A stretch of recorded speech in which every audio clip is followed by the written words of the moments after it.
A year passed, and one day Acalus met with human traders from a ship that came close to his island. From the traders, Acalus heard speak of a hideous creature that lived in the sea, the Octowoe. The Octowoe was said to have a third eye, like a jewel, and that this eye pulled hapless sailors into its deadly eight-armed grasp. Acalus knew immediately that the Octowoe's third eye had to be the jewel that he lost in the sea a year ago, and he now saw the opportunity to redeem himself. But Elation were not used to water, and the thought of submerging himself in the cold, harsh ocean chilled Acalus to his heart. But he was the lost one, and if in his death he could at the very least redeem himself, to his own heart then it would be worth it. So Acalus fashioned himself a spear, because in the water his claws and his beak would be too slow, and he flew out to where the Octowoe was last seen. And then Acalus dived into the sea. The dark water closed in on him, and his wings and legs went numb. But still Acalus kept pushing down until he saw the lair of the Octowoe. Spotting Acalus, the Octowoe attacked, and Acalus saw the monster's third eye, his sacred jewel, shining bright in the darkness, and his heart was filled with a sense of duty and courage that he had never felt before. But as he began fighting the eight-armed monster, Acalus realized that if he were to fight like he usually did, he would not stand a chance. He would have to think differently. And so Acalus tricked the Octowoe into following him through a tight chasm where the monster got stuck. And then he swam above it, and using his spear, tipped a rock on top of the Octowoe. Swimming back down again, the Octowoe was flailing helplessly. Now, almost out of air, Acalus took the sacred jewel from the Octowoe's head and swam back up. Finally, Acalus could deliver the sacred jewel to the town across the sea, and upon returning to his village, he went to the teller, bowed his head, and said, "Forgive me, teller, for in my arrogance I thought I could do everything. But I could not, and I became the lost one because of it." "You were lost," said the teller, "but you are no more. Because now you see the limits of your own strength, and you will know that a warrior must be careful and wise, in addition to being strong and fierce." This was the tale of C, and I told it in my own words, as told to me by my teacher. Well, we've got one tale left, which the guard here will be able to tell us. Let's okay, now let's do the tale first. Do you know one of the 4 tales of winds, stars, sea, and homecoming? Mine is the tale of winds, Windbringer. Do you wish to hear it? Very much. Then I shall tell it. This is the tale of winds, my tale, and I pledge to tell it in my own words, as told in turn by my teacher.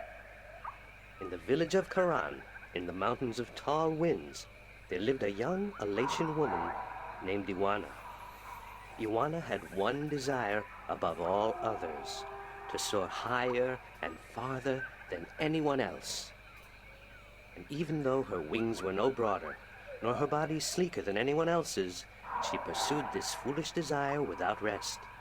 And as time passed, she did soar higher, and she did fly farther than the other young Elation in her village, and her name became known far and wide amongst the tribes of the mountains of tall winds. But still, Iwana was not happy. She was not happy because, in her vanity, even though she was a better flyer than almost everyone else, and to her eyes, she was still not good enough. She wanted to be so much better than anyone else that she would be remembered for all time as the best flyer amongst all the elation. And so one day, Iwana decided to climb to the top of Mount Bakta'ana, the Tower of Light, and to soar from those giddy heights to the ends of the world.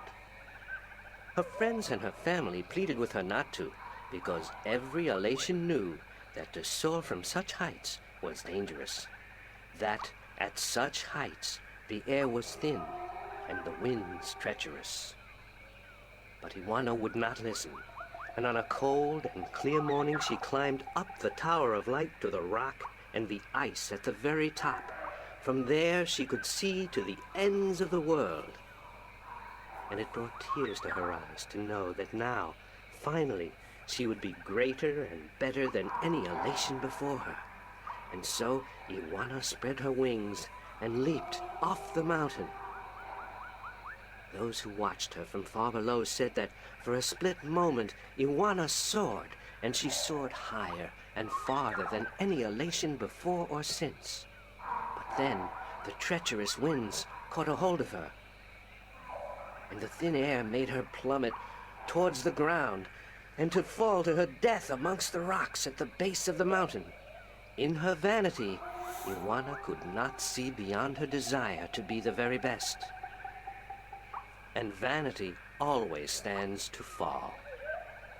That was the tale of winds, my tale, and I told it in my own words, as told to me in turn by my teacher.